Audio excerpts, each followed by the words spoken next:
여러분 안녕하세요. 우리는 오늘 제국주의에 대해서 더 알아보도록 하겠습니다. 자, 제국주의 뭔지 이젠 아시죠? 바로 산업혁명으로 자본주의가 발달한 나라들이 더 많은 이익을 추구하기 위해서 원료와 노동력을 값싸게 구하고 그리고 자기네가 생산한 물건을 팔 시장을 찾아서 다른 나라를 침략하는 것. 그래서 때로는 군대, 무력을 동원해서 침략을 해서 식민지로 삼았던 그것을 우리는 제국주의라고 부른다라고 기억하시죠? 그럼 이 제국주의 국가들이 자기네들의 그 침략을 정당화하는 근거는 뭐였냐? 바로 이거였죠. 힘이 센 민족이 약한 민족을 지배하는 건 당연하다. 그러면서 백인이 흑인이나 아시아인보다 우월하다. 흑인과 아시아인은 열등하다. 그러면서 그러니까 이 우월한 백인이 바로 미개한 흑인과 아시아인을 지배해서 문명의 길, 바로 문명의 길로 이끌어야 된다라고 이야기하는 게 이 제국주의 국가들의 생각이었어요. 한마디로 약육강식. 그래서 약한 자는 먹히고 강한 자는 먹는다. 그래서 약이 바로 아시아와 아프리카고 그 다음에 강이 바로 자기네들 서양, 유럽 국가들인데 그러니까 자기들이 더 우월하다라는 이 생각, 바로 인종주의 생각, 인종주의적인 사고가 이 제국주의에는 깔려 있었다는 거죠. 그래서 인종주의, 제국주의 우리 다 공부한 단어들입니다.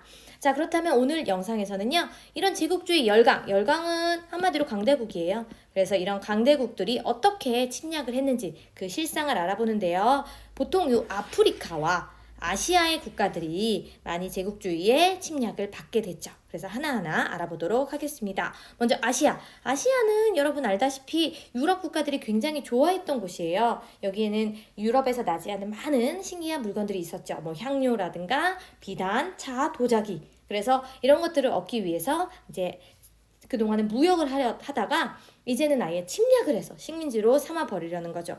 그러면 그 유럽 국가들이 굉장히 원했던 나라, 바로 향료의 나라 어딘가요? 인도부터 해볼까요? 그러면 어느 제국주의 국가가 인도에 진출하느냐? 바로 영국입니다. 그래서 여기 영국령, 인도는 영국령이 되는데요. 처음에는 이 영국이요, 동인도 회사라는 회사를 통해서 인도를 지배해요. 그러다가 나중에는 이 동인도 회사를 없애버리고 아예 영국의 왕이 직접 인도를 지배하는 상황으로 바뀌게 되죠.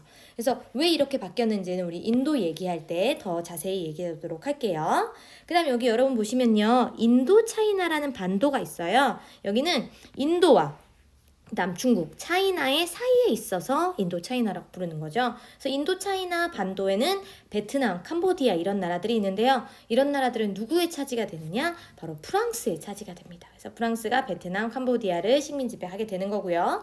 그다음 요 인도 차이나 반도 아래쪽에 요런 섬들을 우리는 인도네시아, 말레이시아라고 불러요. 그런데 요런 섬들은 다 네덜란드의 차지가 됩니다. 그래서 네덜란드령 동인도 나와 있죠. 그래서 이렇게 뭐 네시아, 이시아 이런 데는 다 네덜란드가 차지하게 된다는 거.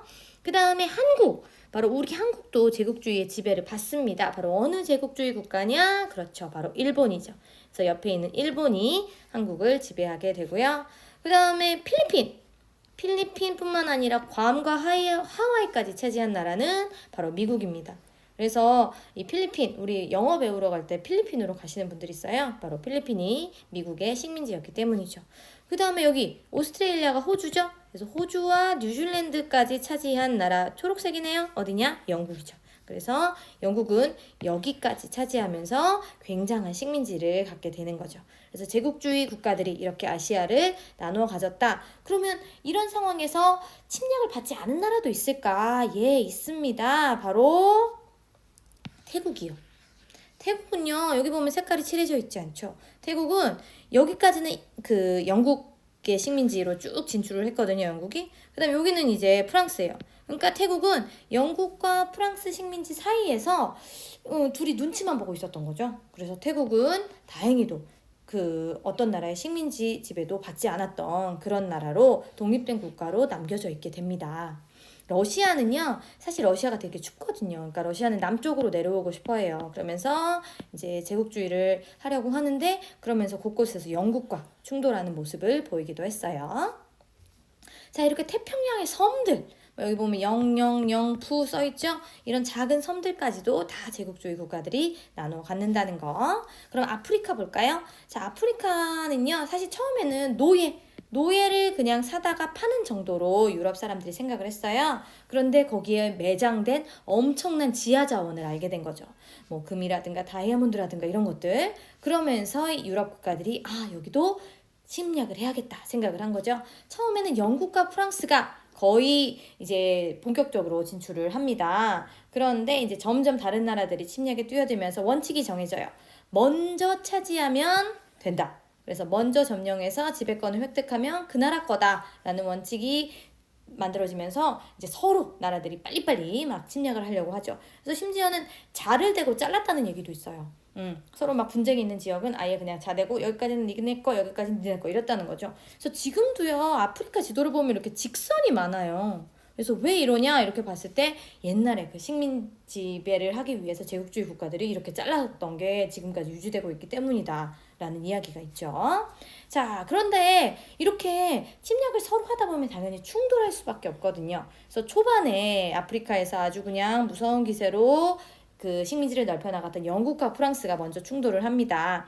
일단 프랑스는요, 아니요, 미안해요. 영국은요, 여기 남아프리카, 아프리카 남쪽에 케이프타운이라는 데를 차지하고요.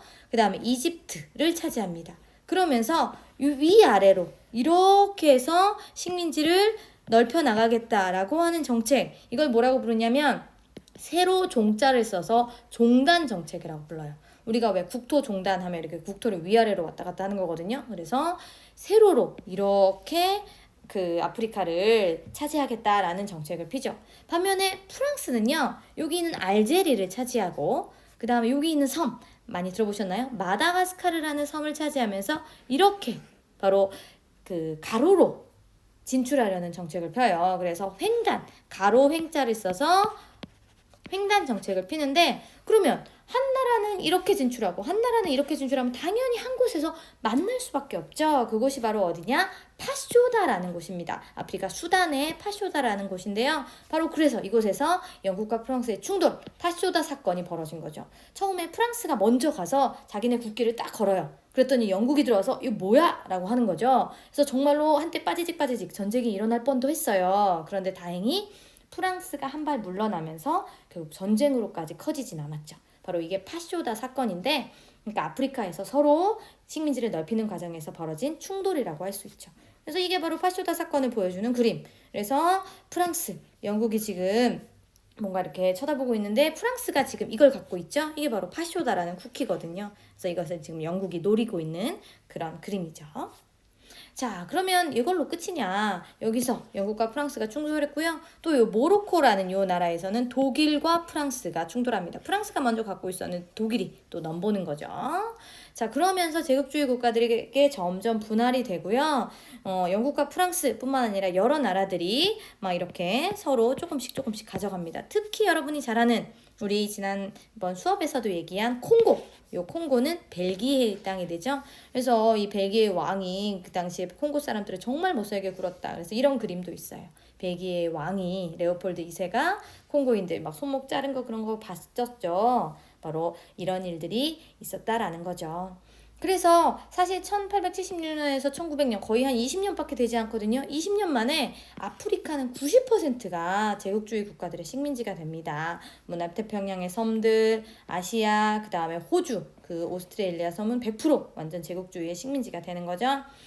그래서 이렇게 제국주의의 식민지가 된 아프리카 땅. 그런데 여기에서도 끝까지 독립을 유지했던 나라가 있긴 있습니다. 바로 이 두 나라. 독립국 써있죠? 그래서 에티오피아와 라이베리아인데요. 사실 에티오피아는 이탈리아의 침략을 받긴 했어요. 그런데 물리칩니다.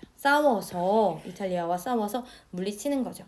그래서 계속 독립을 유지하고 있었지만 사실 2차 대전 때 또 그 이탈리아의 식민지가 또 되기도 했었어요. 그다음 라이베리아는 이름부터가 여기서 나온 거예요. 이거 바로 리버티, 자유라는 말에서 나온 나라 이름입니다. 그래서 자유를 유지하고 있던, 독립을 유지했던 그런 나라인데요. 사실 라이베리아 국기가 이래요.